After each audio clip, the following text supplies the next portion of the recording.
If you love American music, you're going to love this. Welcome to American Music Backstage, the podcast that takes you where fans rarely get to go, behind the curtain. I'm your host, Kenneth Witt, and I sit down with fans, musicians, artists from across the country to talk about life on the road, the stories behind the songs, and what really happens backstage before the show. From rising stars to seasoned performers, you'll hear the journeys, the struggles, and the moments that made the music. American Music Backstage with me, Kenneth Witt, available wherever you get your podcast. Hey, welcome back. Kenneth Witt with American Music Backstage. I had this fine man, young man compared to me, much younger man, on my hunting gun dog podcast, and it was a big hit with a lot of people, especially my wife. She said it was one of her favorite podcasts, Tim. But now, you know, I'm doing something that's also near and dear to my heart. I'm probably the biggest music fan in the world, and I want to be banjo player. That's about as good as it gets. And then, anyway, it's a real pleasure. I'm going to let him talk and introduce himself. But I've got Mr. Tim Parks, who's the manager for getting ready to be the biggest act. Next year, we'll be watching these guys on that award show like last night. But the manager for the Creekers, Mr. Tim Parks, tell everybody who you are, where you're from, and what you do for a living. Heck yeah, man. Well, as of a few days ago, I am the manager / tour manager, and a lot of things full time now with the Creekers band. And I'm just 20 minutes down the road from most of them. I knew the majority of the band when they were really young, and we started this thing right up the holler from where I live here at Ponderosa Pines. You know, so sitting here at my kitchen table, and if you hear my 6-year-old get rowdy, it was the last day of school today, so she's in a rare form.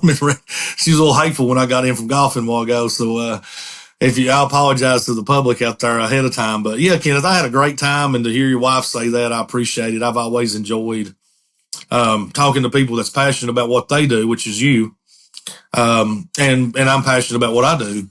So when you get two people that has those passions and they're driven for that, you usually end up having a good conversation, and you want to go longer. Like when we left, I had more. Well, me too. You know me. Yeah.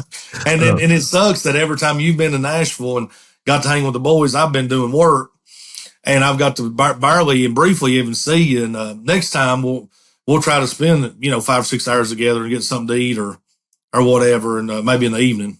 Yeah, because I was dying for you. I knew you had your hands full, but I was dying for you to come out the ranch when y'all were in Texas, man. That was a good time.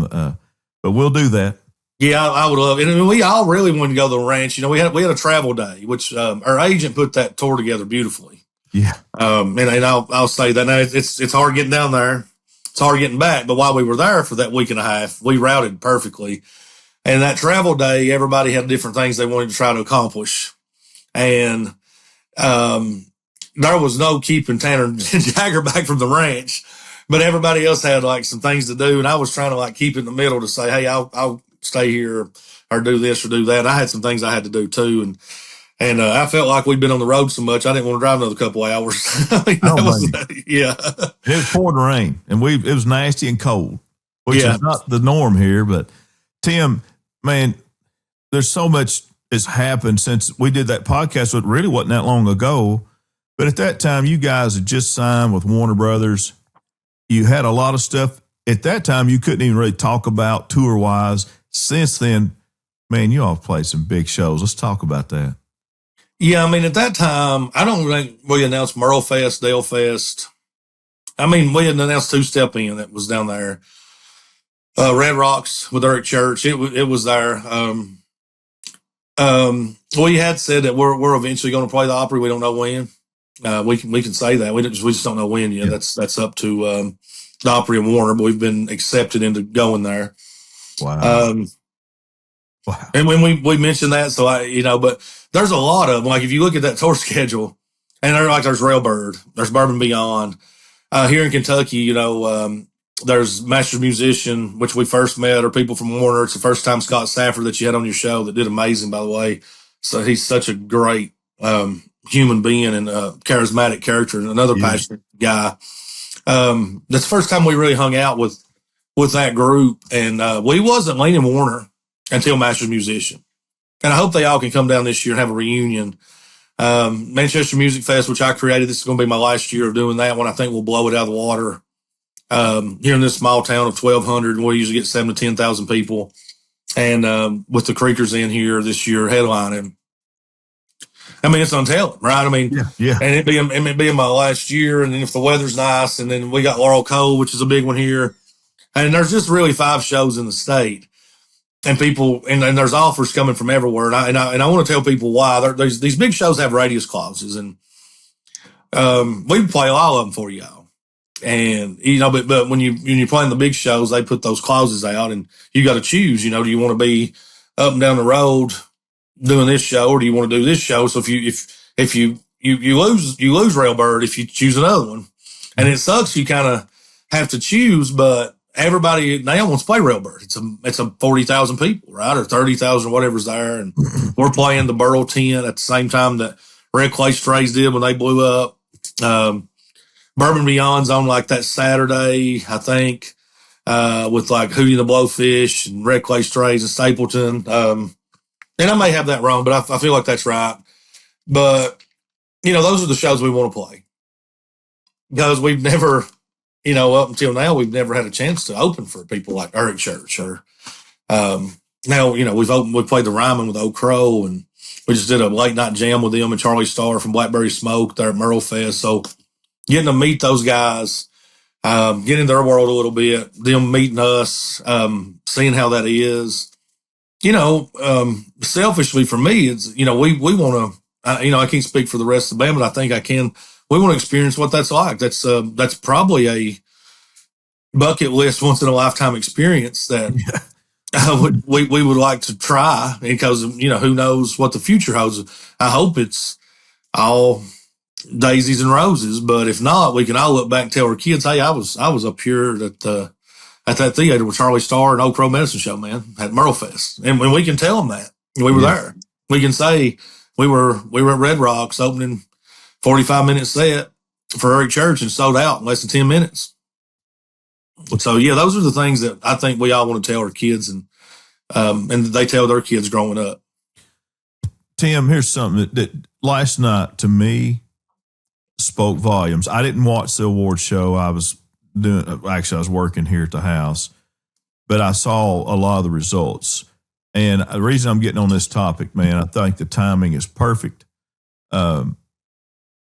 There's a reason why the Creekers' popularity is blown up like crazy from day one. People are starving for true country music.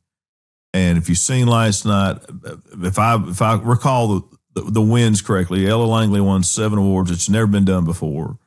Wow. Morgan Wallen won 0. And that says a lot. And that's not knocking anybody. He's Morgan Wallen from East Tennessee. Me and you from East Kentucky. I'm not knocking him. I'm just saying it shows a trend, in my opinion. What do you think? But you're in the music industry. You tell me. Yeah, it's probably not a fair question to ask me, and no pun intended. I've always leaned toward the bluegrass, Americana, independent artist realm. So the Morgan Wallens in my world, which I do respect, what he does is unbelievable. Dude makes $1 billion. He sells out stadiums and people. So how do you say anything bad about somebody that's found their way to do that? Yeah, that's right. But and if he wanted to do a co-write or he wanted to collaborate, I'm sure we would work it out. But I feel like Red Clay Strays, right? Our agent, that's his guys, and we understand that's his guys. They're selling out Madison Square Garden 2 nights next year or this year, whenever it is, and you can't get a ticket to any of their shows. And I will remind you, I booked those guys in 2022 to open for Sunday Best that I was managing at Manchester Music Fest, and I've got the contract to this day, and I paid them $4,500, Kenneth. And they come in a bus that was smoking, and it was like a Daniel Boone bus or whatever, one of those old buses that they'd put beds in. But that was cool. But they're like, they got a real sound. They play their own instruments. They do everything they do is people feels legit. It's really good. It's really good music. And then what makes me happy for somebody like the Creekers, there's not a lot of bands, and so going on, you win Group of the Year. Now we're not even on and just speaking freely, and the band won't be mad, we're not making the money Red Clay Strays are, and we don't have what they do. But somebody had to go in there and be a band that was new. Old Dominion. I mean, Brooks and Dunn is nominated for Band of the Year and all these things, and they ain't had a new song since I was in college, right? Maybe. So the bands are like non-existent as they were back in the day. If you per se, there's a few, yeah, yes. And what the Creekers are bringing is something I've never seen. Being in the music industry, doing all these festivals and being at all the venues, the young college crowd and the older crowd and young children are eating that stuff up. And I always tell them, hey, kind of got to be respectful here for these young people, because there's a lot of young people in the crowd. I don't know why. I can't believe they're here, but they're here. But when they're here, buddy, that's generational. If they're watching you at 12, they'll tell somebody when they're 36, their kids, hey, I went and watched this band. Hopefully they're still together. Who knows? But that's just like continued growth that they pass down. I still listen to Brooks and Dunn. My kids have heard those because they have to hear it because they hear it from their dad. Yeah. And that's generational money making, or whatever you can say about it. Those people's not going to quit. I feel like, and we don't have a clue, and I'll speak on behalf of the band and me, we don't have a clue about those award shows. We went to the CMA party because Warner invited us, and got to meet Jamie Johnson and hang out, and we had so much fun. But it was just another party to us. We had a few drinks and had a few smokes, and went around and mingled and ate the food. And I was like, hell yes, this is great. This is fun. And now, would we like to? I'd love to see a bunch of hillbillies on the red carpet. I can't lie. And and maybe that is an opening. I feel like Cody Johnson, that's a Warner artist. He's winning these awards. Texas-based guy. He's been doing this for longer than people think. He's not a new act. No. But I feel like the world is finally giving him the respect. That's right. That he really deserves, because it's real stuff, man. Cody Johnson's never just tried to sell and be corporate or marketable. He's legit, and he was an independent act getting number ones forever. Yes. And naturally, we're not independent anymore. And we could go into a whole story why, when we couldn't tour if we didn't have a little bit of help from Warner and what we did, and we don't regret it. But you know what? I think that door's open, and it would be amazing to the bluegrass fans, and you're one of them in that bluegrass community. Vince Gill, he's one of them. Scott Safford. All those people were kind of rooting. The McCurrys, God rest his soul, Ronnie Bowman, and they were all rooting for somebody to come in bluegrass and be different. Right. And how do we help? Because think about it, and you know this. There's not ever been a lot of money in bluegrass. They have took but and they didn't care. Nobody cared. They just wanted to play. That's right. And if you could get up and jam with them, if you know CD and G and maybe A minor and E or whatever, you get up. F always killed me, so I quit when I had to learn F. But you could go and hang out, and they would accept you. There's not like that superstardom. I mean, it would be cool to be able to go win or lose, just be able to be nominated, I think. And I think there's a window for that. Whether it happens or not, I don't know. But my man can dream. But I feel like there's more opportunity, Kenneth, now than there was 3 years ago. Absolutely, Tim. And you got me thinking there. You and I talked before the show. Music goes in cycles, and bluegrass has had revival periods, like Newgrass revival come out, and I was early high school, maybe even 8th grade.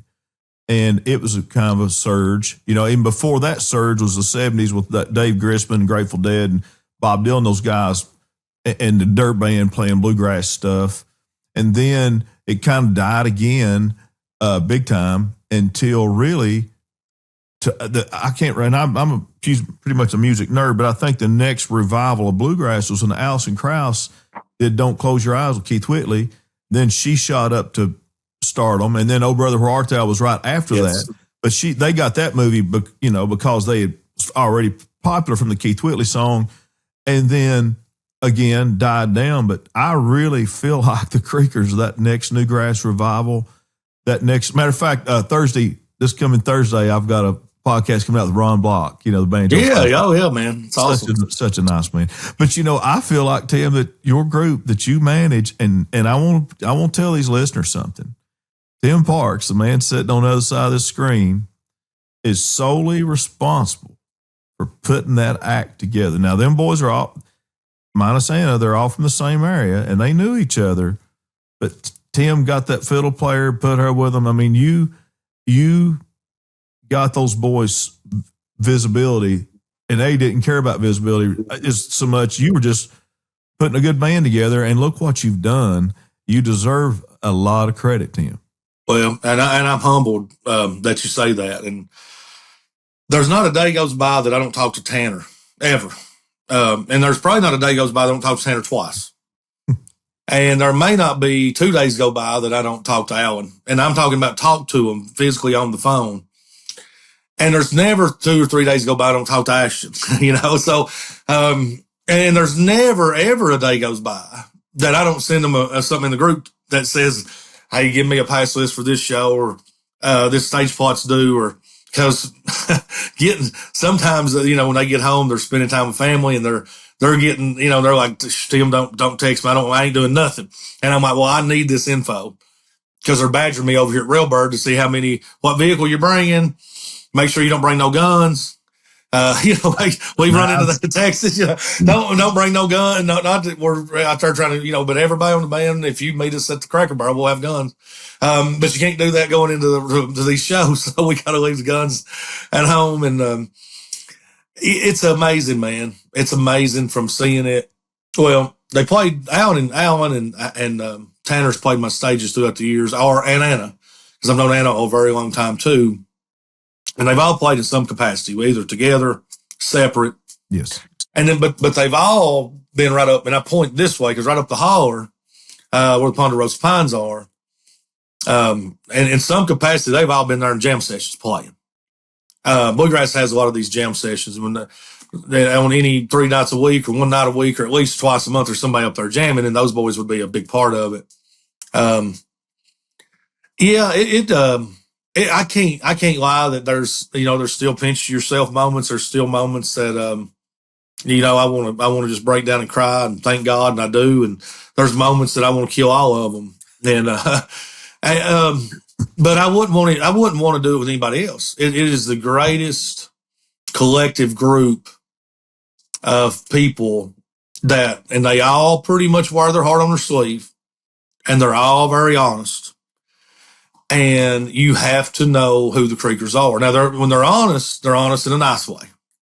But if you ask them if you got a zit on your nose, they'll say, absolutely, you want me to get it for you, because they ain't going to hold back. They're them boys, and they're real, man. And it's a privilege to be doing what we're doing. I wish that I was 28 with them, because I wouldn't be so tired.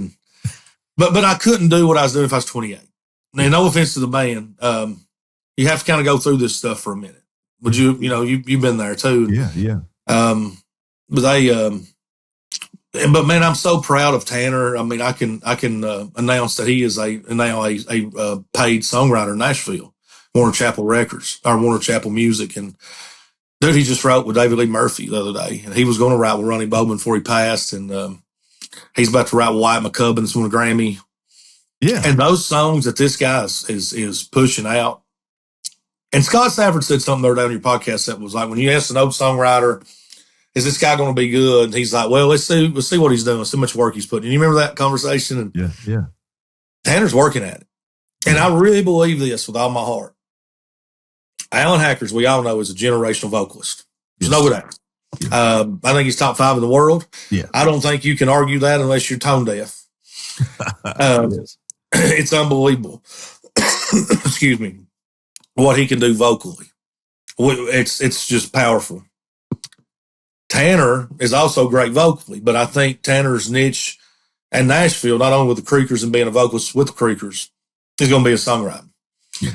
And they're so different. And I know I've switched gears on you here, but they're so different in their songwriting, where Alan's going to do more of an admin deal, because Alan likes to be at home. Not that Tanner don't, but Tanner's wanting to take this opportunity to say, like, if this is something I've always wanted to do, and I want to really give it a shot. where Alan signed more of an admin deal that requires less songs than Tanner. And Alan's writing is beautiful and it's great. I mean, we know, the songs that Alan sings, Alan writes, and songs that Tanner sings, Tanner writes. And sometimes they'll do a collab, but they've never co-wrote with nobody. But Alan is so emotional with his songs. He hangs on to those. He cries over them. This dude's got songs that ain't nobody heard. That we got a new album going to be coming. That's got 12 songs on it. Half of Alan Hacker's songs ain't on that album. He's got songs. He's brilliant, but there's an emotional attachment, and I understand it. Do you want to get up there and sing it if it hurts you all the time, or you don't believe in it, or it bothers you? Yeah. And I'm not saying that Tanner it don't, but Tanner can write one on the toilet, and boom, he's like, "Here's some, boys." Yeah. And then he'd be driving down the road, and he'll come back and he'll say, "Hey, I got one," and boom, and this dude is just pushing them out. That you're like, buddy, who are you? Now, naturally, are they all number one hits? I don't guess, but there's a catalog there in case the guy like Morgan Wallen wants to come to Warner Chapel and say, give me 20 songs. He may pick a Tanner Horton song. Exactly. And then if it blows up, Tanner make that mailbox money that everybody wants to make. Yeah. I tell you, Tim, they've grown so much. In my opinion, I'm just, who am I? I'm nobody, but I'm a music nerd. And I got to go to the studio with y'all in Soundstage in Nashville back in February. And then, first of all, let me just rehash that. I was blown away. I mean, I'm a banjo player. Scott's banjo playing, Tanner's vocals. I called his dad and I left and I said, man, Tanner, because Alan wasn't there that night. I didn't get to hear Alan sing. I was like, Tanner, man. Wow. I said, he just keeps getting better. I've never seen anything like it. His guitar playing is better. His singing is better. Not that it was bad. It was awesome already. Yeah. How can you improve that? And then while I was home, I got to hear a song, one of their unreleased songs. It was Alan singing and them together. I can't think of the name of it, Tim, and I don't want to say it on here because y'all ain't released it. Right. Tim, I had chill bumps, buddy. Mm-hmm. Chill bumps. I thought, how do they keep getting better? And that's why I was actually talking to Tanner's dad. I visited him when I was home last weekend, and I was like, how do they keep getting better? It's just crazy. Every time I hear them, I'm already a big fan, and think that it can't get better than it is, but it does. Well, creative wise, this one's something that I stay out of because I just can't be that. I'm not that creative. Like what they can do, and it goes from Jagger's one of the funkiest dudes on that bass. He's like the Flea of freaking bluegrass music right now. It's groovy, and his tenor singing. Scott with the banjo and Anna, and not people look at Anna as like the showman, and she goes and does all the theatrics, but when also she is not a traditional bluegrass fiddler. Yeah. So that sound with the Creekers that has a little bit of that tradition, adds a different little layer to it. Yeah. Because Jagger's a little groovy on that bass, but he's got the old school tenor. Yeah. And then Alan is not all bluegrass or folky. He could hit some of that mainstream music. And then Tanner hits the folks that could hit anything, mostly bluegrass, folk, Americana, because he's more toward that Guy Clark realm. And, I would say, yep. Or even Chris Knight. There's a lot of like Tanner stuff that he does that reminds me of the young Chris Knight. Yes. That's another Kentucky guy that's just in the Hall of Fame and a great songwriter, singer, and wrote some great songs. But when you combine all that, I guess we've said it before. Are they old school, on some River Band and Blue Highway? And no, I mean but collectively when they're together, there's special magic there. If they lost one member from that band, they could carry on, and it would be great. But it's kind of like when Red Hot Chili Peppers lost their guitar player. It was always great. They made more money after that. There was something special about the original guy. Yeah. The original drummer. And then they've got that right now, and it's special. And I think Warner and these people seen it, because the hardest thing, and trust me, that we've ever had to do is when we went to studio for this album, being under Warner Records, and I'll give them credit. I think they were testing me and maybe testing the band. And, we roll in there and we interview all these people, Grammy winners. And I don't want to mention names, but it's kind of mind blowing that these people wanted to work with you and do these albums with the Creekers, and it's bluegrass. Some of them had done bluegrass before and Grammy winners. Some of them were Grammy winners. But we wanted to be the Creekers. And it wasn't just me. The boys like, I want to sound like I sounded on the EP. And Steve Wilson has to be a part of this project, which was also on your podcast. And, we went to the studio with somebody else, and it was great. And he was great, but it just the vibe wasn't there that they wanted. And, it may have led to some, it was one of the first times in the business that I may have lost a friendship. Man, I don't know why, but it just didn't work, man. And I was good friends with this person. And but like the boys wanted to sound a certain way. And the way they wanted to sound is the way they sounded before. They didn't want to go sign a label deal and then sound different or add all this stuff. And they didn't want keyboards and tambourines, and it just wasn't who they felt they were. And I agreed.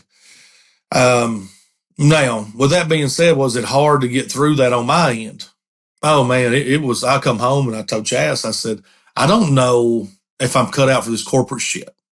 Yeah. I don't know if I can live up to their expectations and do what they need me to do or be who they want me to be. But I don't know if the boys can be who they want them to be if we can't be who we are.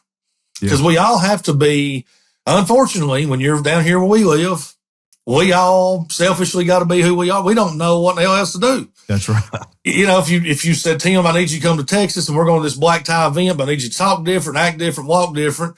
Don't chew no backer, don't drink no beer, and we'll be fine. I'll be like, God, you're asking a lot, Kenneth. I mean, what else do you want me to do? Go in there and, you want me to go in there and preach to them? So I don't know. And definitely, that Tanner and Allen can't, and Jagger, they can't live that way.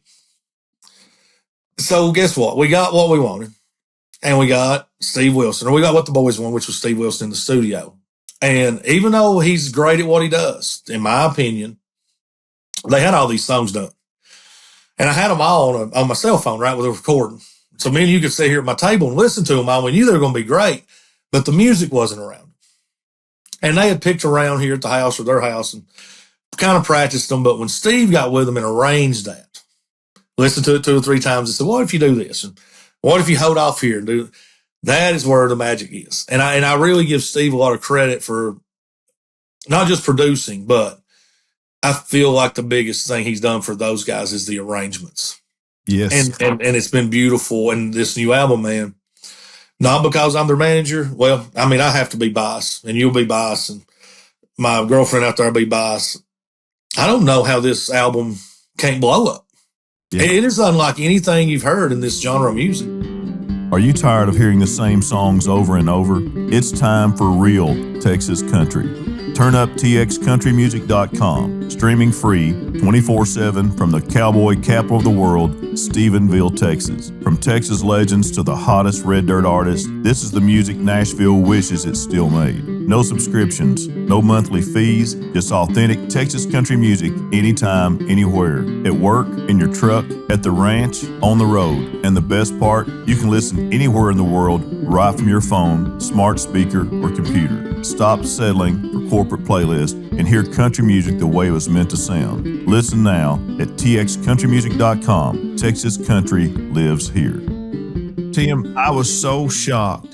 I've been around Nashville for many years through my brothers and stuff, and I've been backstage at some big major concerts with big acts, watching my brothers and stuff.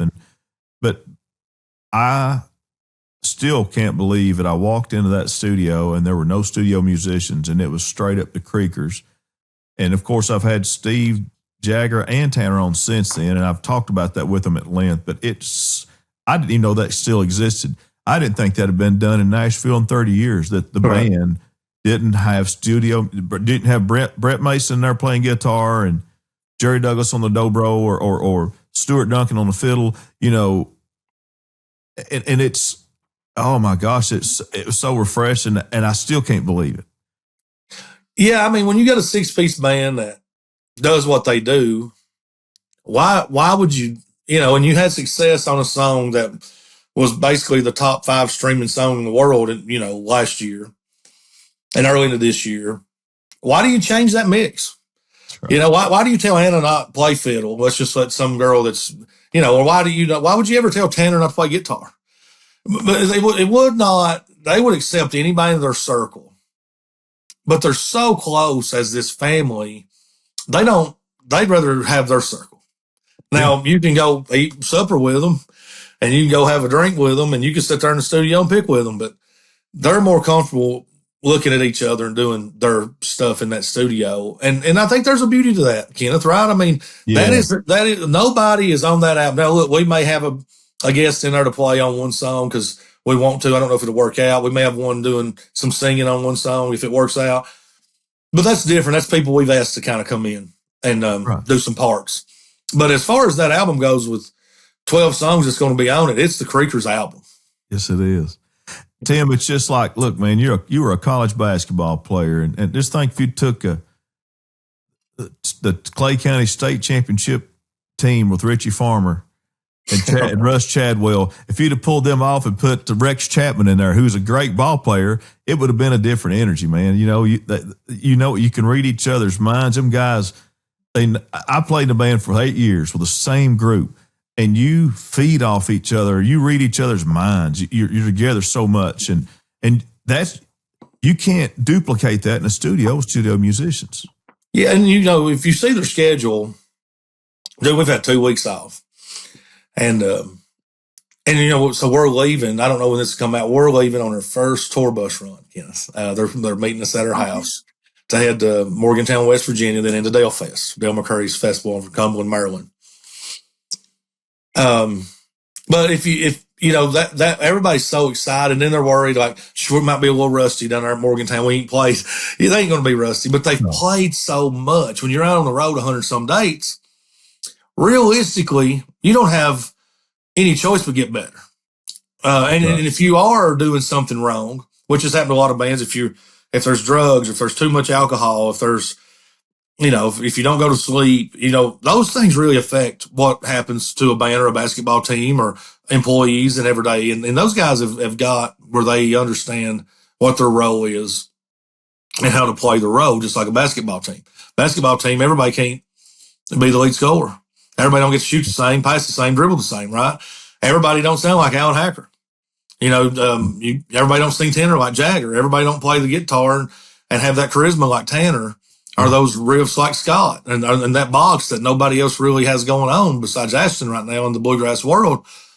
How do you replicate that if you're not on your A game? Yeah. Right. So, we have to be on our A game, and we do have a few shows this year where there's a sub here and there because a family thing. But even when we get those subs, they're going to be great. And there's just like 2 of them. But it's never going to be the same. We're going to be grateful. We've had to pull some subs in at fiddle, and we'll have to pull some in at bass, but you really, you might play bass like Jagger somewhat. You ain't going to sing tenor like Jagger. No. You might play fiddle really well, but are you going to walk across the stage and jump on a horse and ride through the stage? You can't ever replicate what they do as that unit that is the original Creekers. And it is the word gets overused, but it's very authentic. It's real. Oh. And there's a lot of passion and, listen to those songs, and all those songs, for the most part, is about traveling and getting back home and being where you're from. Tim Couch, #1 draft pick, was out down in Dallas, flew in. And I asked him, I don't think he'd care for me to tell this story. He's back there, him and Greg singing every word. I was blown away. I was like, dude, this guy knows every song. He's like, I don't get home much anymore. But when I hear these guys sing these songs, it takes me back home. Yeah. I'm right there in Leslie County again. And I thought that was cool, man. And it may do that for you. You're a Leslie County boy living in Texas. Maybe it takes you back, because it takes me, it puts me in that place, because it's real stuff. Well, Tanner, and it's the God's truth, I'll never forget. One of them sent me that song at Hyde in Kentucky. Mm-hmm. And I put it on, I was driving. That's my family he's singing about there, right? And I grew up over there going to that store. I grew up in town. And his grandpa was just like just like another uncle, grandpa to me. You know, I mean, I was there. I stayed all night with him halftime. Anyway, son, I bawled. I was bawling. I text Tanner's dad, and I said, "Man, I'm bawling." I just listened to that song, and and wow. So I know how Tim and them feel. I mean, it's and that's but. On the other hand, that shows you the power of Tanner's songwriting. Oh my God, he's got one, Kenneth, on the new album, and I won't say the name, but it's a father-son song. And I'm wondering if it will resonate to people out in the world, because it's kind of like a father-son song from where we're from. Yeah, kind of what you do together as a father-son in these mountains. And I can't get through it. There's never a time that I cannot, and that it ends, and Chad's like, why'd you turn it? And I said, I don't want to hear the end of it. I just can't make myself, and I love the song, but it kills me thinking about my son. Yeah. And I don't know how Tanner will ever sing the damn thing and get through it on stage. And then, Alex's song, which is about, Alan's brother-in-law. I mean, he rarely, I mean, they may have sung it once since they've had it. That song is so powerful to them, they can't perform it. Yeah. Yeah. I've heard that too. And that's another one. Woo. Yeah. So maybe they don't do them live a lot, but when it's so powerful that the guy that wrote it can't perform it, man, that's real songwriting. That's right. And there's they didn't do these. No offense to the songwriting community, because it has to happen and it's very needed. And thank God that Tanner and Alan's doing it. But these are things they wrote in their bedroom or their kitchen table.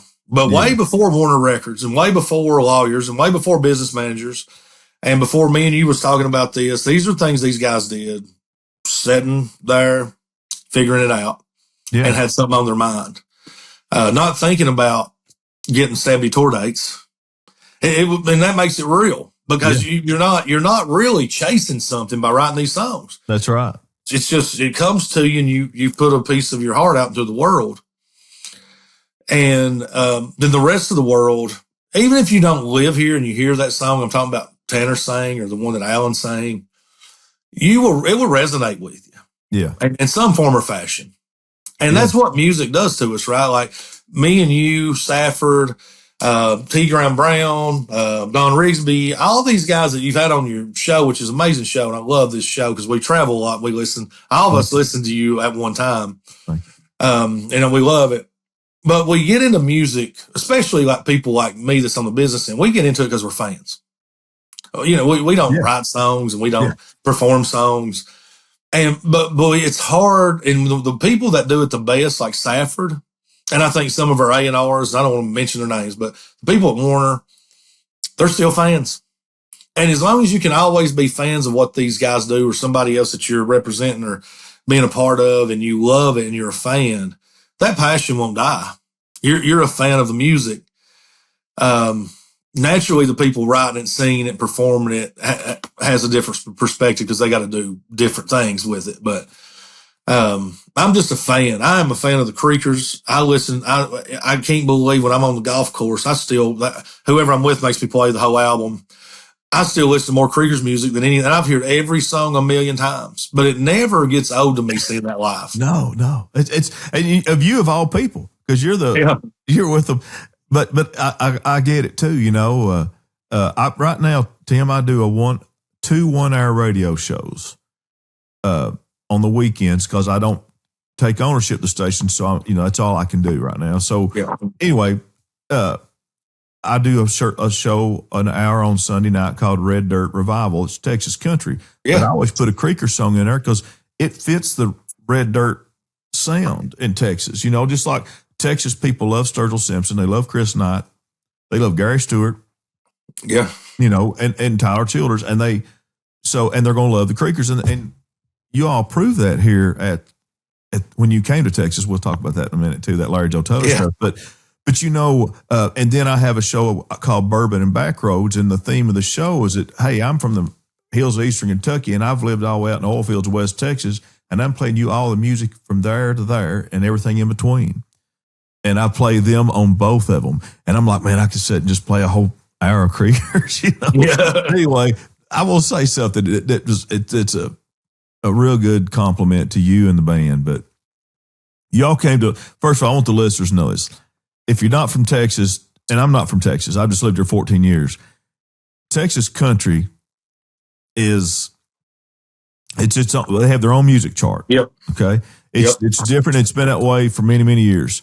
I learned that from my brother Brandon. He played the Dixie Chicks, and he was not 20 years old, and he's like, Kenneth, they've got their own music chart. Yeah, and Charlie Robinson, man. Married to one of them, was one of my all-time favorites. God rest his soul. Yeah. So Brandon was real good friends with him and got to hang out with him a lot and travel with him. He actually offered Brandon a job, and he was playing with the Kinleys at the time. Yes. I was like, why did you turn that down? But anyway, so of course the Kinleys they're a little better looking than Charlie, but anyway, so you all come here. I get the two-step because it wasn't pure Texas. I get that you all did House of Blues in Dallas and House of Blues in Houston, and you all nailed it. I wanted to go to two-step, and we couldn't get tickets 6 months ago. I know you couldn't do it. I don't want to bug you. You get bugged enough, but Larry Joe Taylor, that's a different. I know it's not as big as the two-step, but Tim, well, it's a Texas music festival. It's pure Texas music. Like there was nobody to my knowledge on that roster that wasn't Texas country except the Creekers. So that's one. And here they're not big yet in Texas. They're big. They're getting big, and they're going to be big. I've said that for a year, and you know it. But they're still not Randy Rogers, who is big Texas, right? Okay, so I'm sitting there going, man, they're going to play the Larry Joe Taylor Festival. This is a big deal. Then they go on, last show of the night. After Ray Wiley Hubbard. Wiley Hubbard. Yeah. And who, like, even the young Texas fans, you know, that's not who they listen to regularly. Because it's Wade Bowen, it's Texas, or the Turnpike Troubadours and Whiskey Myers and all those new Texas artists. So that crowd was my age, it's just 57 and older. The whole crowd. There wasn't a lot of young people in that crowd. There was. And I was like, oh, man, what are they going to do? You know, and I was back there, me and Heidi, and I had Jeff Stanfield, the famous podcaster, and his wife drove down to watch it. And he was saying the same thing. He's like, man, this is going to be a tough crowd. Because him and his wife are lifelong Texans, you know. And it's Ray Wiley Hubbard. And he just walked off the stage, and you're like, man, what's this crowd going to do, right? Are they going to throw cans? Because these are Kentuckians. These are outsiders, you know. Yeah. And, man, it's so funny. I got to watch Tanner's maturity, but he just read that crowd, and he did an old Waylon song in bluegrass style. And, man, them people just took it all in. They were dancing. Of course, you know, in Texas, a fiddle is always the number one instrument. Yeah. And then, you know, Anna cut loose and hits the crowd. They love her. Man, I was so happy to see these hardcore, older Texas country music fans embody this young group from a hollers in Kentucky, you know? I mean, it was awesome. And I'd love to preface this story for you on that specific show. Yeah, tell me the rest of it. But what happens is, though, you got to think, that is the last show on a week and a half run of Oklahoma and Texas. Yeah. And your last show is always one where, you know, it's time to go home. You're tired. Everybody was tired. And, you know, we got there, had to get there earlier than we wanted to because we didn't really have nowhere to go because they had to check out of our Airbnb, and it was a good routed drive out of Austin. But so we leave Nashville. We go to Nashville first. We leave. We go in. We get to this is this whole run. This is great.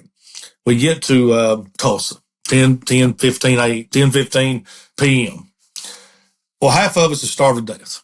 We've drove that damn van, and they'd had a tornado the night before there in Oklahoma, right through Muskogee. We come through Muskogee, and it's lightning, and I'm like, boy, surely to God, in this van and this stinking trailer, we're not going to have to face a tornado. And we finally get to her place and get checked in. And then everybody's like, well, you know, half of them's like, I'm door dashing. And the rest of them's like, man, we need to, you know, I think me, Tanner, and Johnny Lynn Tanner's wife, Jagger, and Ashton said, well, we'd like to get a beer or something to eat at, like, besides a fast food restaurant. I mean, we're traveling already for 2 days, eating Taco Bell, McDonald's, and gas station biscuits. So there's nothing really open on I guess a Tuesday night in Tulsa, Oklahoma. And we go downtown, Kenneth, and there's this place. It's like we don't know what it is, but everybody told us to go there. They're closed. It's close to 11 o'clock. And it is a melting pot of people.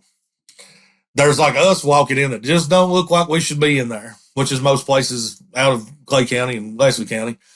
But there's like grunge, tattoos and earrings and the death metal looking people. And then there's like people looks like they could be rappers. And there's like, looks like people could be boy bands, and it's packed and they're doing karaoke. Oh. And all we want's them bite to eat, you know? So we order our food up, and then when we get there, everybody's like, we're like, dude, these people are really good. This is a good karaoke bar. So we stay, and, you know, we have a few drinks, and Jagger's like, Tanner, we need to go up as the Creekers and do Tulsa time. Woo! Because we're in Tulsa. And by the way, I really enjoyed Tulsa. I think it was a cool town. And some people kind of recognize them, so they go up and they kill it. And, you know, they're asking them to do more. And it's a lot of fun. And so the next day, you know, Chaz, will you get me one more of them? The next day we roll into we go to Mercury Lounge, which is a small place but historic. It's sold out, and they're turning people away at the door. And I'm blown away because it's a small dive bar type deal, but there's people lined up still trying to get in, and I'm like, holy shit, we're in Oklahoma. Yeah. You know, you just don't think. And then people loved it, and we stayed around after the show and sold merch and signed things and got up early and go to the House of Blues Dallas. Now, our last look, we had like 100 or so tickets to sell Dallas out. So by the time we get there, this dude's like, dude, we're like 25 tickets away. And so Dallas, Texas, thank you. I've got a good bartender here, Ken. She's one of the, so that's where I actually met her. She was bartending, but that's another story for another podcast. But we sell out to House of Blues Dallas, which I thought was amazing in itself because we had never been to that West. Like if I always thought if we can sell out something in Dallas, 350 cap. Yeah. Holy cow, man! It's hard to do that in your hometown, in your home. You know. Yeah. Amazing show, routed into Houston. Probably like 60 tickets, 50 tickets from a sellout. Houston's a little harder. It's kind of like Louisville. It's a harder town. Yeah. Then do the two-step. Noon show. We didn't know what to expect. Had a hard time. One of the boys forgot a gun in the damn van. There's dogs after us. You know, we're thinking, Lord, we're going to jail before we didn't play the damn show. We didn't know any better. Jagger lost his knife. Tanner, me and Pete Jagger lost his knife. Yeah. We ain't trying to kill nobody. We're just trying to play that music show and get out of there. But we played the show at noon. There's 8,000 people in front of that stage or more. And they're singing songs back. And, man, I'm just so, you know, and naturally, once again, we didn't headline it. We're not the Red Clay Strays or Stapleton or whoever was the headliner, Goo Goo Dolls. But at 12 o'clock in the day, before people even has their first beer, and they're out there making that scene, gives you a little hope, makes you think, okay, something's here. So we rest today, then we got to go, and I'm like, boys, I thought we went on before Ray Wiley Hubbard's. Now, we've been out there a long time by this point. That was on a Sunday. We'd got to Tulsa on a Tuesday. We're rolling into Larry Joe's on a Tuesday, so we're already out there a week. But I brought Ray Wiley Hubbard to Manchester. I remember you told me that. Hey, I've had Whiskey Myers in Manchester, and I've had Cody Kanda, Cross Canadian Ragweed, Manchester. I cut my teeth. I was one of the few guys around this. There was a lot more than me, but grew up loving Texas music because mainstream country was starting to kind of come in during that era, and I didn't like it near as much as I liked those boys from Texas. Yeah. I thought they were singing about stuff that was real, and it hit home to me.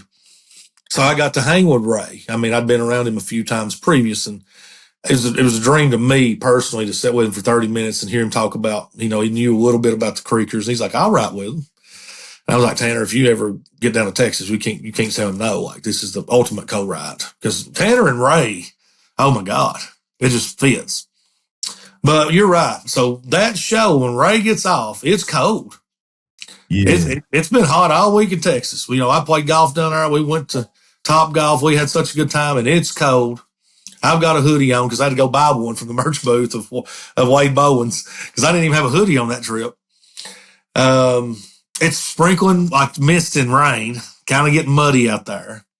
It's on a Tuesday night on the other stage, and you're going after James McMurtry. I don't know if people out here knows who that is, but his daddy was Lonesome Dove, and he wrote Redneck Mother, or Yes. or one of those from Ray. But and then you go after Ray, and I'm like, but we got our hands tied. What has these people done in a Texas music festival?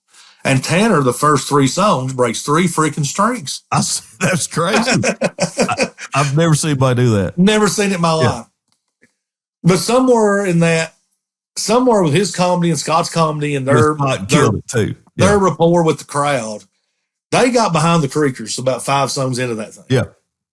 And it turned into a Kentucky Bluegrass Fest. Yes, it did.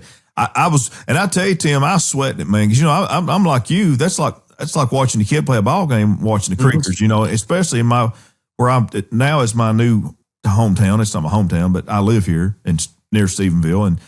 And I was so nervous, I was like, oh man, I hope these people like them. Even though I got no sweat in the game, I'm not, but I want these people to like them. And man, they read the crowd. Tanner adapted to that crowd. And so did not just Tanner, but the whole band. But Tanner was the talker, and Scott did amazing talking to the crowd. But because Scott had to carry some of those tunes and sing a little bit more. And Alan, because Tanner was out of commission. Yeah. He's back there changing strings. Well, I will ask you something. Please tell me that you have a video on your phone of them doing Tulsa Time in Tulsa on karaoke, because I want to see that. I do. I actually sent it to our digital team. I don't know if they ever posted that. Wow. But I've actually got it where they said, up next we have the Creekers doing Tulsa Time.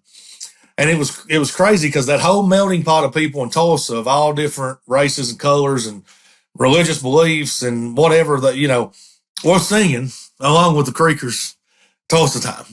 And I'm like, what other better place in the world could you be right now doing what we're doing? And I, sometimes you think about all the times away from your family and the things you could be doing at home and missing your wife. And because those are hard. It is hard. Scott Stafford said it best. You got to be a little bit of a fool to do music festivals, coach basketball, and go on the road like I do. Like you're not a sane human being to do these things. Yeah. But when you see the people that you work for, that you love so much, have that success and that notoriety, like you said about like a son at a ball game, it don't even matter if it's on the stage at Two-Step in front of 10,000 people, or if you're in a karaoke bar in Tulsa, Oklahoma with 70 people there.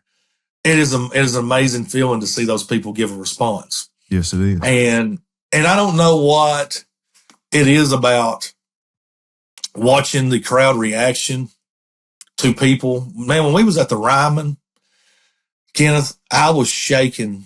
I have shot free throws in front of 25,000 people. And it never hit me like it hit me. And I had no control, I guess, is one thing. I'm like, what if they bomb it right here? We're at the Ryman, in front of Oak Crow Medicine Show, New Year's Eve. Sold out just like that. And it took literally 8 to 10 seconds. They found each other. Does that make sense? The band found each other. And when they found each other, it was just like every show they've ever played. When they found each other, you knew it, and I knew it. And then the people stood up, and it's like, oh, holy shit, what do we have here? We don't have this. This is new. Because everybody wasn't there for the Creekers. It's Oak Crow Medicine Show. And I don't know how I can explain find each other. It's kind of like if you're, if me and you's playing basketball or playing golf and we get hot, or we're or a point guard, the bands found each other. They're in rhythm. They're in sync. I'll give you a great analogy, Tim. When I train dogs, when the dog figures out when it gets it and it figures out what you're asking it to do, and you're trying to show it and train it to do, a light bulb clicks on. Everybody that fools with dogs will tell you that. You can watch their eyes, it clicks. Yeah. And that's kind of what you're describing. Yeah, I seen the moment that they just found each other. Yeah. And everything changed. And it changed up my whole demeanor. Then I went from nerves to tears because I knew what it was going to be. Yeah. It's like the nerves are over. Here they are. Yeah. Rip it up, boys. Give it to them, girl. Like, let's go. And I've shoot, I don't want to get emotional. I don't know what I've done to deserve the things I deserve. You know, you can say hard work, you can say a lot of things. I think that it's kind of like divine intervention. God puts you with people and puts you in places that you're supposed to be. And right now we're in a place with each other that we're supposed to be. People can hate it. They can love it. They can jump on board. They can jump off board. But I believe that. I believe we're all, including you, where we're supposed to be at this point in time. And Tim, man, I'm having a ball. Tim, you guys, there's every one of you, including you and all the band members, are an essential piece of that success. And I hate to say this, but with one piece out, it's not going to be the same. And you as the boss man, keep them all together, because they got something that's irreplaceable. Every one of y'all are irreplaceable. Well, I appreciate it. And I think about this a lot, Ken. I think I'll go to bed and I think, I bet them assholes down there at Warner. I mean, I love them all. I love you, Chris. I love you, Kat. I bet they're saying, I don't get it. Like sometimes I don't get it because I work a little different. Sometimes I don't answer the email that same day. Sometimes I'm right on it. They don't either, trust me, but it's always a hurry up and wait thing for them. They need their stuff now. And, you know, and one of our A&Rs, he's in big management, and he's working for this big company, and he does things just specific, and he's just right down the book, you know, and he's always coaching me on how I'm supposed to do it. And I'm like, okay. And it goes in this ear and kind of out the other, and I listen to a little bit in the middle, but I want to do it the way I want to do it. And now, not that I won't take advice. You know, my papa always said the worst advice is advice, which sometimes is true, but I'll take advice or criticism or whatever from anybody. But the number one thing that I care about is, what do you guys want? The people that'll be on that bus with me Thursday. And I won't make a decision unless I 100% know that it's set in stone.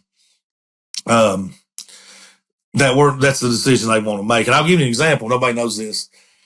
The first guy that ever came see us, he was there. And I ain't going to name his name because I don't think I'm allowed to. I don't know. But he was at Spirit in the Bluegrass. And you may have met him. Had like a big button-up shirt all the way to the top. I saw him. And he did, you know, he was with us. And he was the first recruit. And he worked for MCA. And for a guy that was a subsidiary, I mean, big-time guy. And we loved him. Absolutely loved him. And he was always our first choice. This is a God thing. It's happened to the Creekers. I just think it's going to keep happening, knock on wood. But it was so hard to tell them no because we loved this man so much. And we wanted to work with him, but there was just something there that there was a couple of things we just couldn't sign up for. And they kind of dropped out of the race and let another subsidiary bid, and they couldn't bid against each other. And I kept kind of in touch with him because we loved him so much, and we was just like, man, we always wondered where he was at, how he's doing. Well, sometime last month, Warner Records makes a post, and this guy has been hired. Sweet. By Warner Records. Sweet, yeah. So I sent it to the boys, and they're like, heck yeah, you know. And then I get a phone call, and it's like, hey, from one of our people, and they're like, you know, this guy's in Nashville all the time. He's not in LA as much, and he's in Nashville, and he always loved you guys. It seemed like he had a rapport, and we want to put him with the Creekers. And what do you think about letting him join the team? You know, I need to get your approval first. I said, look, I don't need to call the boys about this. This is the first guy we ever wanted. And Kenneth, this guy is now on our team. Wow, that's crazy. And it's just happened in the last week and a half. I remember seeing him down there. I think I got to speak. That was about it, like an introduction or something. Yeah. But I mean, there's little things like that's been happening.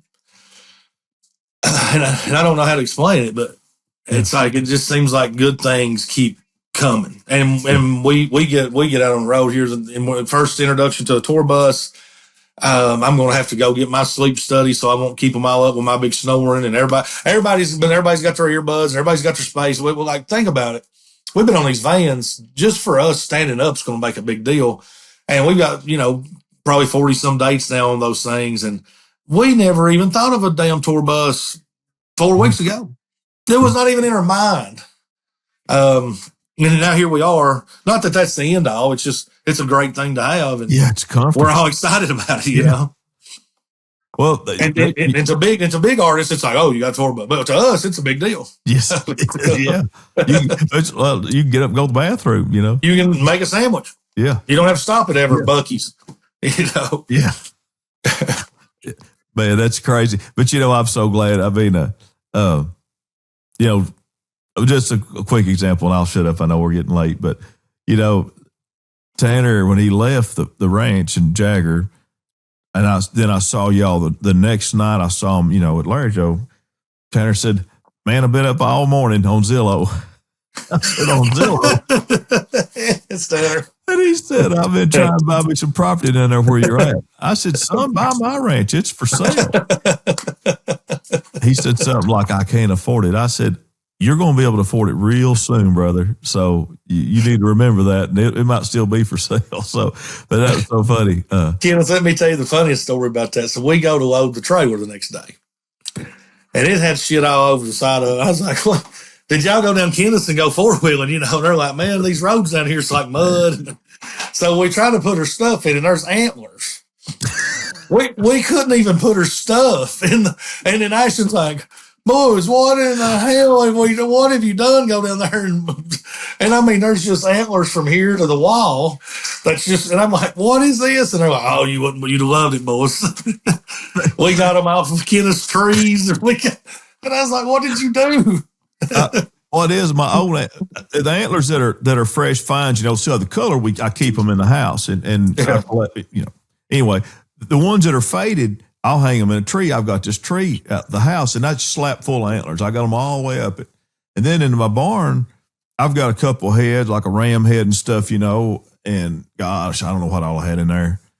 And I knew Tanner liked knives, and he's like, "Man, I'll take it." So I said, "Well, take this," and it's like he wanted every one I had. I said, "Well, heck, hold on, I'll show you a whole tree full of them." And I thought he surely won't take all of them back home, but you can have them all, Tanner. They was in the trailer.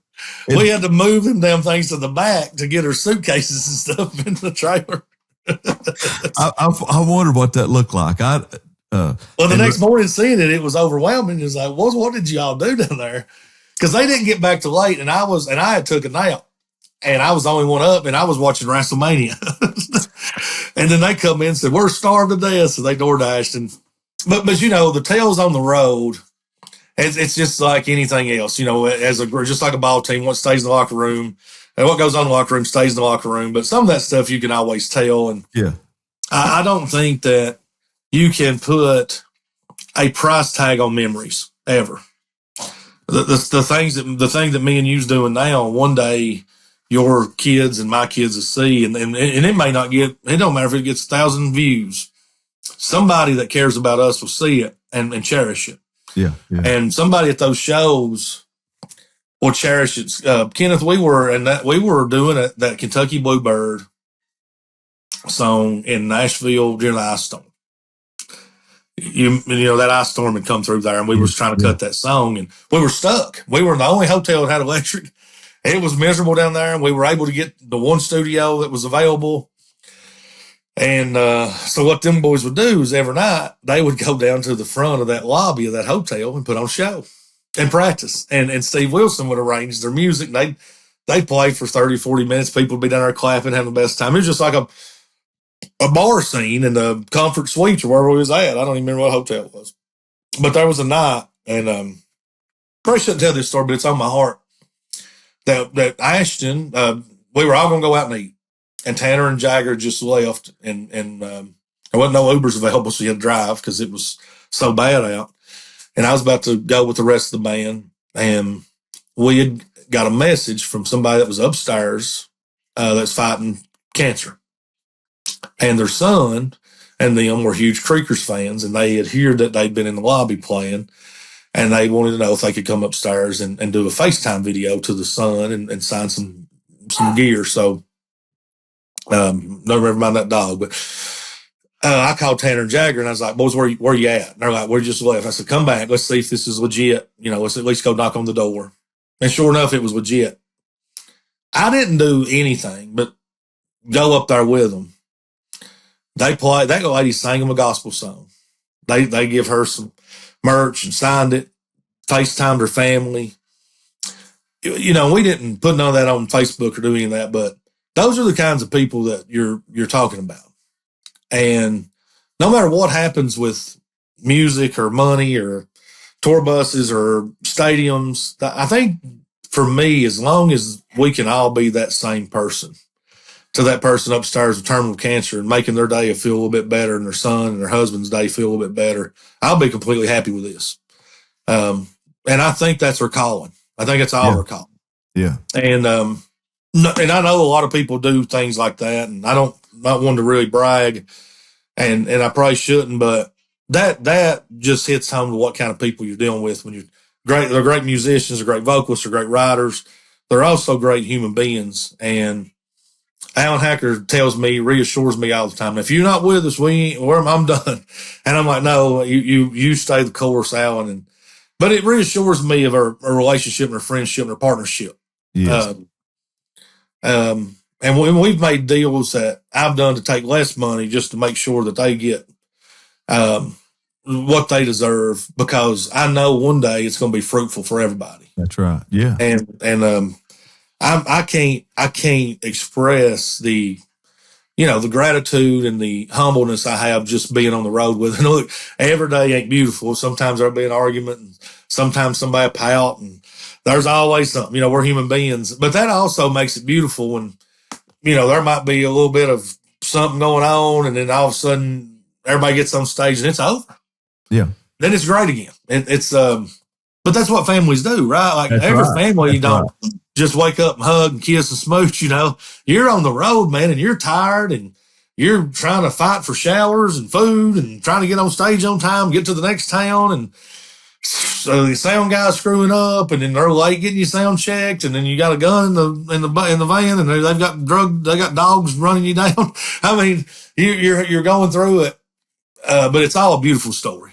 Yeah. And you really are part of this story, whether you know it or not. You're part of this story. Well, man, it's being on the outside looking in, Tim, it's something to watch. It's so proud of them and you. It's a pleasure getting. I wouldn't know you if it wasn't for them. But man,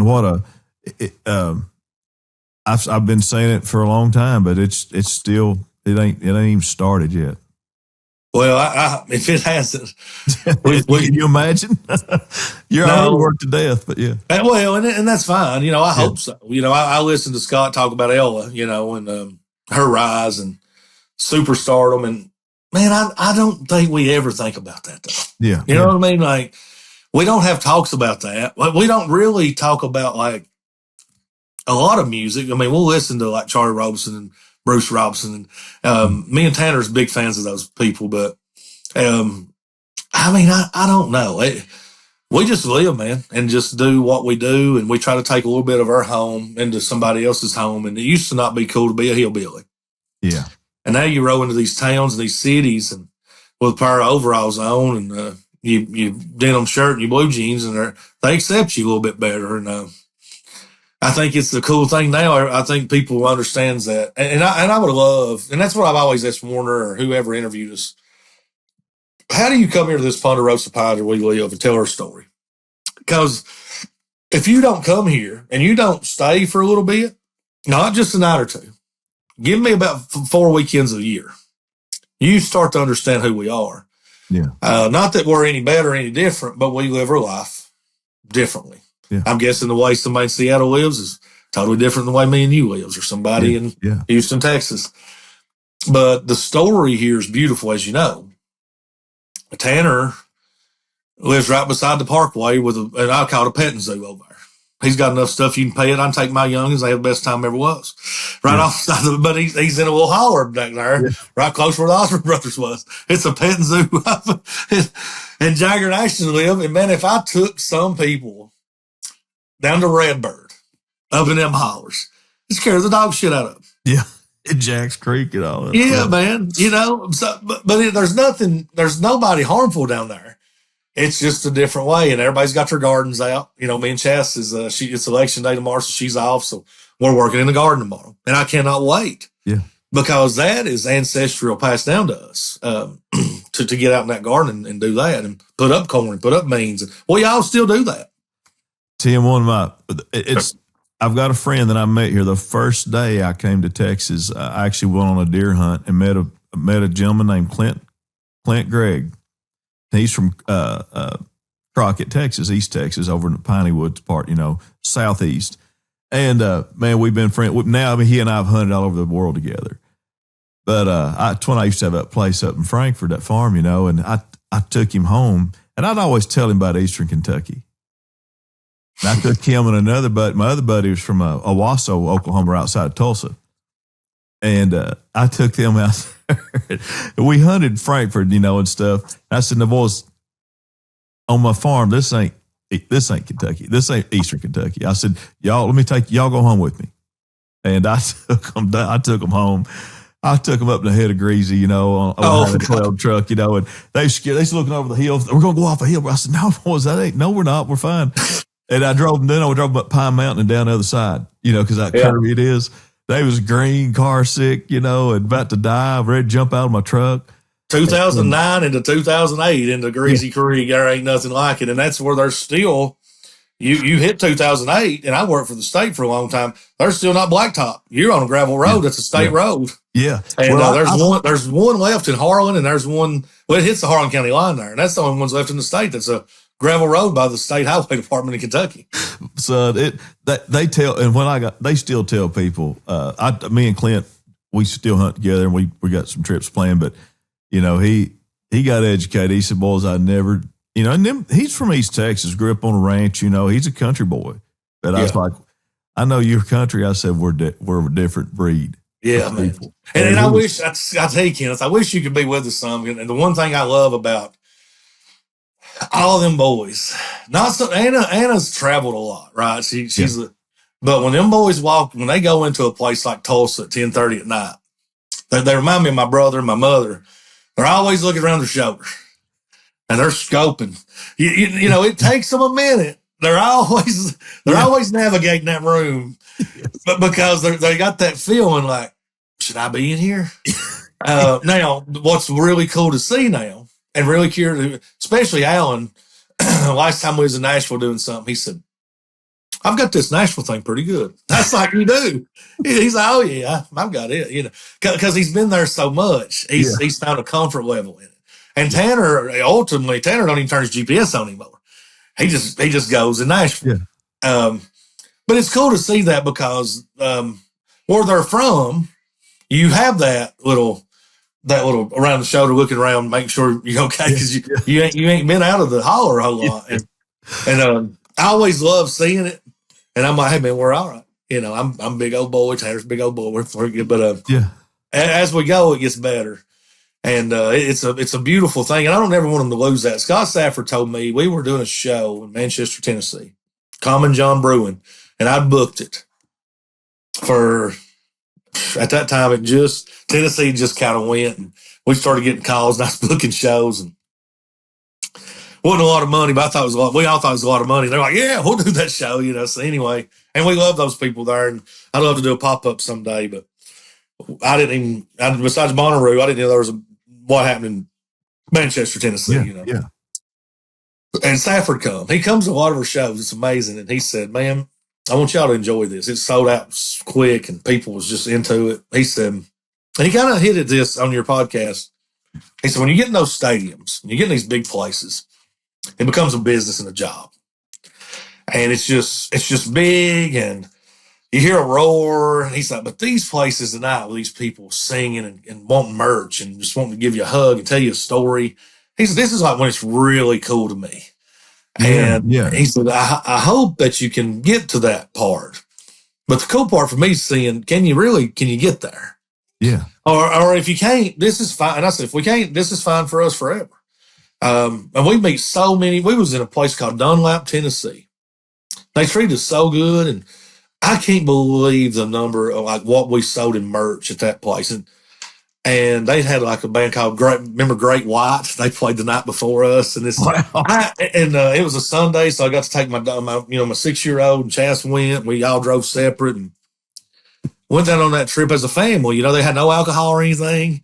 And I was like, man, it's going to be a bummer, you know. But it wasn't. And all those people, like, just couldn't believe what they had witnessed in Dunlap, Tennessee. And I don't know if it's Central Tennessee. I don't know if it's just we drove 4 hours but we sold so much merch and we met so many people that had a story about somebody that song had touched, or how that it hit their son and their son loved it or their husband loved it. And these was blue collar farm people. They wasn't really mountain people, excuse me, but they were like common blue collar American folks. Yeah, yeah. And they loved what we brought to them, and that hospitality there and that love that we was showed there was, you know, you just wonder sometimes, hey man, is it always going to be this great? Because we ain't always had a show where, because sometimes these venues, you get in, you get out. Tanner will lose his crap in these cities, and he don't like driving through them. He'll drive 100. He'll drive through the world. When you start to about hit Houston, he'll say, you know, he'll either go crazy or say, Tim, take the wheel. He don't like driving them cities. But driving to Dunlap, Tennessee, he can do that 90 times, you know. Yeah, yeah. But we don't, outside of Lexington, Louisville, we don't drive in the city. No. We don't have that. You know, we go to Houston, Dallas, and Chicago. We're about to do Lollapalooza. We didn't have, we're doing, dude, there ain't been 2 bluegrass bands. When our agent called me and said, hey, Tim, you ain't going to believe this. Lollapalooza just offered. And I'm like, why? He said, I don't know. We got this rapper we're trying to get in. We got this metal band we've been trying to get in. He said, they call one the Creekers. And I said, well, they drunk? You know, what's up? And because the only guy that I know that does bluegrass besides like, you know, Billy Strings and Luke Combs had played there, but they don't really bring in people like the Creekers to Lollapalooza. And we're on the BMI stage at like 1 or 2 o'clock in the day down there at Lollapalooza. It's one of the biggest festivals in the world in Chicago. Yes. Tim, I was working for a company doing some right-of-way work that was based out of Chicago, and I had to fly in there anyway. I walked. They were setting up for that festival. I didn't see it. It hadn't started yet, but man, that beat all I've ever seen in my life. It's like 120,000 people. Yeah, I can imagine that. But the fact that y'all playing there still blows me away. And I've been seeing the announcement, but good gosh, man, that's like Woodstock. I mean, right? Yeah. And so I don't think the guy, besides Anna knows all about it. Like, and that's what I love about Scott. Scott's he's older than me, you know. Yeah, he's older. He's almost my age. Yeah, we mentioned these things to Scott, and Scott still lives in that bluegrass world, like in the radio world. And I know you're a radio guy, but you mentioned like streaming to Scott, and you might as well do the Pythagoras theory, you know, whatever. Like, streaming don't exist, and this is no offense, Scott. He's just kind of set. He's the band member's kind of set in his ways, and he just plays his banjo and he lives his life. He don't really get into the pop culture type stuff. He until the Creekers, he never had social. I mean, he may have had social media, but he didn't check it. Yeah, you know, now he tries to do it, and it's a beautiful thing to see him really try to do it, try to catch up, but it's cute. And I'll say the word cute, trying to explain it to him, because he's like, no, Lollapalooza, what the hell, you know? And we're sitting here going, oh my God. And so it's no knock to Lollapalooza, but it's like, in Scott's world, you know, it ain't no damn Jimmy Martin Bluegrass Fest. Yeah. He probably thinks Bean Blossom's way bigger than Lollapalooza. Oh yeah, that's the, you know, that's because that's what he's been taught and how he's raised, because he's been such a bluegrass. Yeah. After, you know, he's been just such a bluegrass guy, and he's always been a bluegrass guy. It's like Chassis Papa. If you don't play bluegrass, it's called long-haired music. You know. If you play George Jones, he said, he's all right for that long-haired music. It's just, everything's long-haired music, but bluegrass. And he's 87 years old. Bluegrass is what rules. Yeah. 89 years old. She just corrected me. Everything is long-haired music. Travis Tritt, Johnny Cash can sneak through sometimes, but it's all long-haired music if it ain't bluegrass. And that's the way a lot of these old-timers thought. You know, you got bluegrass and the rest is rock and roll, you know, or bluegrass, or long-haired music. And it's cute to see Scott navigate this water that he's in, you know. Yeah. Yeah, I actually we need to get some good pictures and footage of Scott at the Lollapalooza. Lollapalooza, man. Yeah. And he's the one, they just it just went pretty much viral of him and his grandson trying to touch that banjo on TikTok. And Yeah. that grandson's going to have some cool stories, man. And then Yeah. that's one thing that I hope Scott realizes is, he does it. That boy's going to look up one day and say, look here, what I was in this picture with my papa. Yeah. With Old Crow Medicine Show sitting right beside him and with the banjo, or the little boy there in the Ryman Auditorium walking around. Not a lot of kids get to have that experience. No. Buddy, I've known Scott since he's probably a teenager. Yeah. Because I couldn't have been 20 myself. 19. Yeah. So yeah. But yeah, he if you look up the definition of bluegrass, you'll probably see a picture of Scott there. Yeah. And I'm just saying it all out of love. Like sometimes just talking about these festivals or some of these things, and Scott's like, what the hell is this? Yeah. It's like, yeah, trust me, it's a good one. It's a big one. Yeah. He probably thought y'all was crazy for going to something called Lollapalooza, I bet. Yeah, or even the two-step in, or, because Scott, he loves all music too. Like when we go to these festivals, these people playing different types of music, him and Deb would sit there and really enjoy. But if they were having to buy a ticket to something, it wouldn't be to go see the Goo Goo Dolls at Two-Step In. I bet, yeah. It would be at a bluegrass show. Oh, man. So I know you got Lollapalooza, Tim, coming up. What all is everything announced? Is there any? I think everything but one show, and that show's it's a good one, but it's like and I think everything but like one or two shows have been announced, and those shows are like shows that we're kind of finding a way to route somewhere, and they put together. But yeah, that whole tour schedule's on Facebook. It's at the top of the link. I think most of them's on the website. Okay. So I also give a plug to New Frontier. They're a merch company now, a full wholesale merch deal with them. And if you go to New Frontier, just New Frontier Clothing online, it's been a great partnership. They're out of Moorhead. So we kept that in Kentucky. If you start looking at that trend, or first A&R person from Warner's, Lexington girl, you've met her. Yeah. You got Safford, Bowling Green, UK grad. Yeah. The girl from the Lexington girls, UK grad. You've got Chris Wider, that's her business manager, UK grad. Now you've got her merch people that's either Moorhead or UK grads. We've kind of kept a whole Kentucky. Our agent's a Nashville guy, and he's great. Well, there ain't a lot of Kentucky agents, but we've kind of kept this whole Kentucky thing close to our vest, and we wanted people that can understand us. Yeah. There's nothing wrong with, the people that we interviewed or talked to, but you met Safford. I feel like he understands who we are, and he's going to let us. You met the lady at Warner. She kind of feels, understands who we are. She's going to fight to let us keep being who we are. And you've not met Wider, but he understands kind of who we are. Now he's the guy.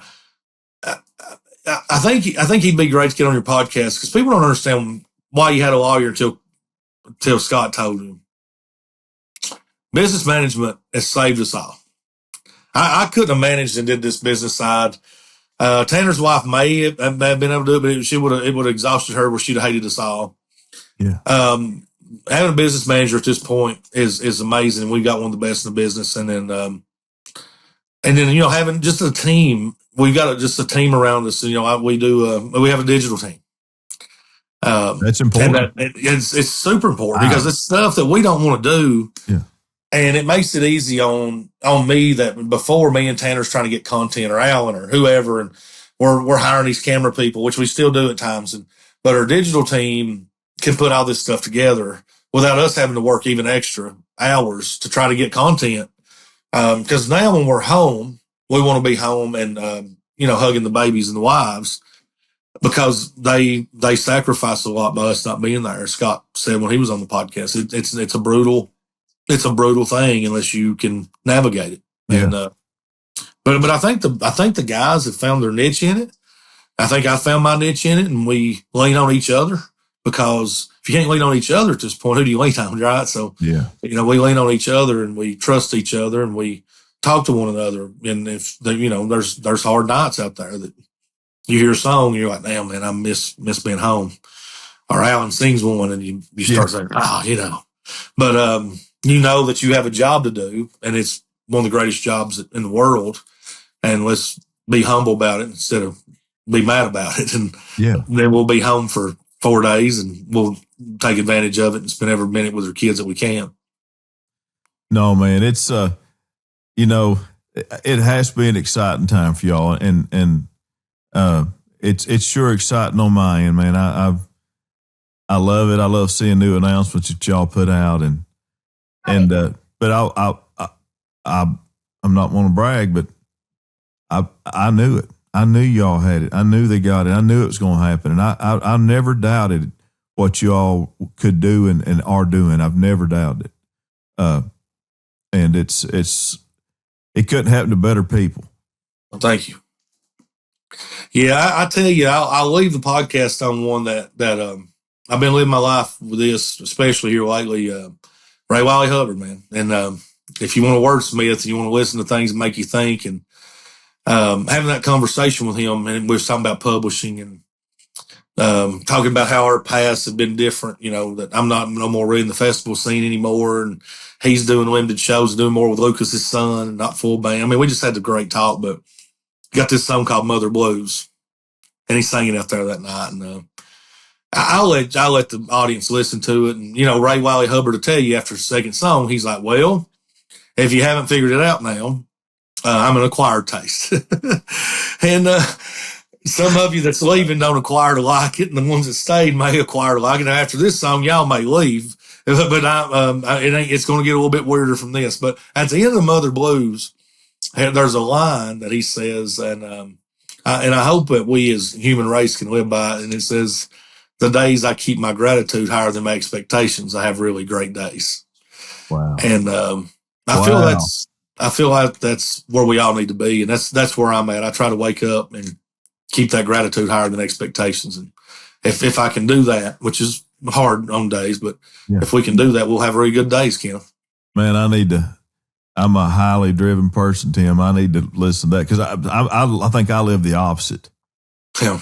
And I need to, wow, that hit me hard. I'm going to write that down. Yeah. Yeah. Yeah. I'll give you an example, and I hate to go long, but I've always enjoyed these things, enjoyed talking to you. When this Creekers things really started going, I coach elementary basketball here. My son will be a 6th grader, and I also coach middle school basketball, and I do a lot with the youth in this town. And I believe that that's, as you know, that's their future. And small Eastern Kentucky towns, they get kind of like, it's generational poverty a lot of times here. And if people like us don't go grab them and get them in gyms and get them on the football field or baseball field, they fall into that same generational footprint. I don't want to elaborate on it anymore, but you know what I'm talking about. You've lived here and you've seen it. And I feel like we're doing better as we progress, as through the years. But I set my son down and said, man, hey, look, still got my day job and it's demanding, and this Creekers thing, son, it's blowing up, and I'm going to have to be gone a lot, and I'll find you a coach. And, me and his mother's divorced and get along good, but I give him this whole spiel about how I'll still be at every game or whatever. And he swung his covers and he about knocked his fish tank over, and he don't do that. He's a great kid so far. And I was like, dude, what's up? And he said, Daddy, that's the only time for 5 months of the year I see you every day. And took me 2 seconds to say, well, guess what? I'm back. And no matter how much I love the Creekers or how much I love any job or how much any kind of money may get involved, there's nothing like that relationship with that child. No. Because you can't get that back. Now he's got older and he understands more, and I still coach him.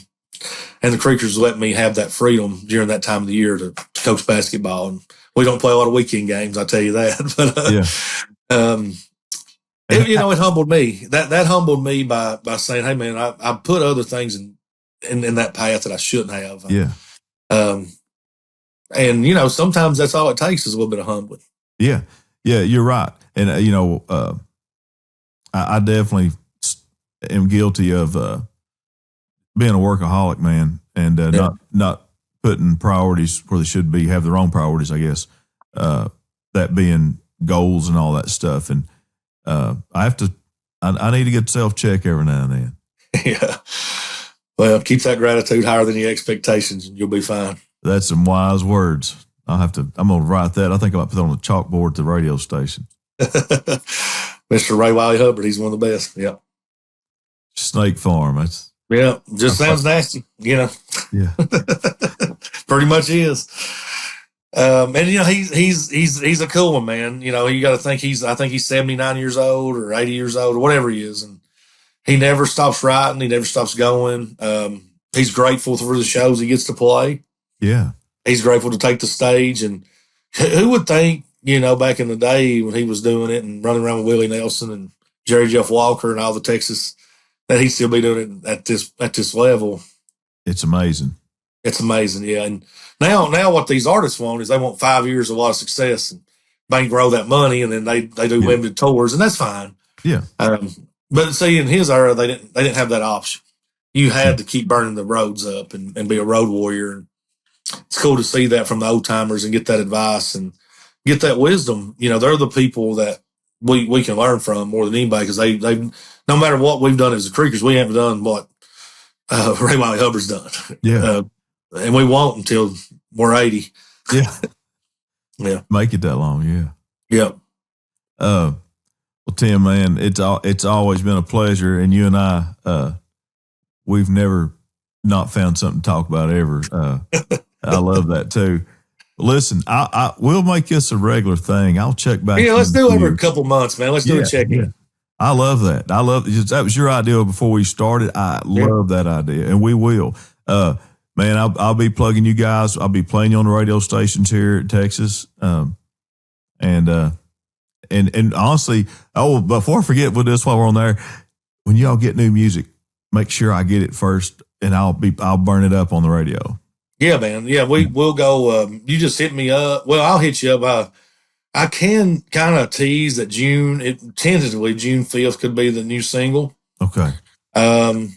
Tentatively, so that it could change a few days, could change a month, but that's what we're hoping for. And that new single will come out, man. And I don't know if you've heard it or not heard it. I can't really say what it is, but everybody that I've kind of given a sneak peek to or a little demo, they've loved it. And the song is written about right up here where I live, and about the Ponderosa Pines and Allen. And the arrangement that Steve put around it, it's kind of got just outlaw country-ish bluegrass type vibe, you know. So I think it'll hit all genres and all check marks from people. Well, that'd be awesome. June 1st is when I get the FCC lets me take over. And that'd be a good week for me. Yeah. All right. Yeah, somebody told me the other day, and we'll finish it, but they said, man, you guys got Warner now, and everything you put out, they'll put money behind you. And I'm like, look, dude, if you've got a bad song, you can put $3 million behind it, and it's a bad song. That's right. I said, the difference is, I don't think these boys got bad songs. No. Listen. Money don't buy success for everything. No, it doesn't. And I'll give you a prime example, and I'll stop. But I was actually talking to one of my brothers this week, or Brandon, and he played a long time with the Chicks, and when they were with Sony Records, I told you a little bit about that. Mm-hmm. There was another band out at that time, a similar type act, and Sony was actually at that time putting more money in this other act, and I actually told you that story. But and then they did the Chicks, but the Chicks were so good you couldn't keep it down, and they went on that end of that year. At the end of their first year, they beat Alabama for Vocal Group of the Year. Yep. And the other group who had started before them, was getting more money. So that shows you money. It helps, but it's not going to make you number one. The thing is, it's what the people want. That's right. And that works that way, whether it's wrestling champions.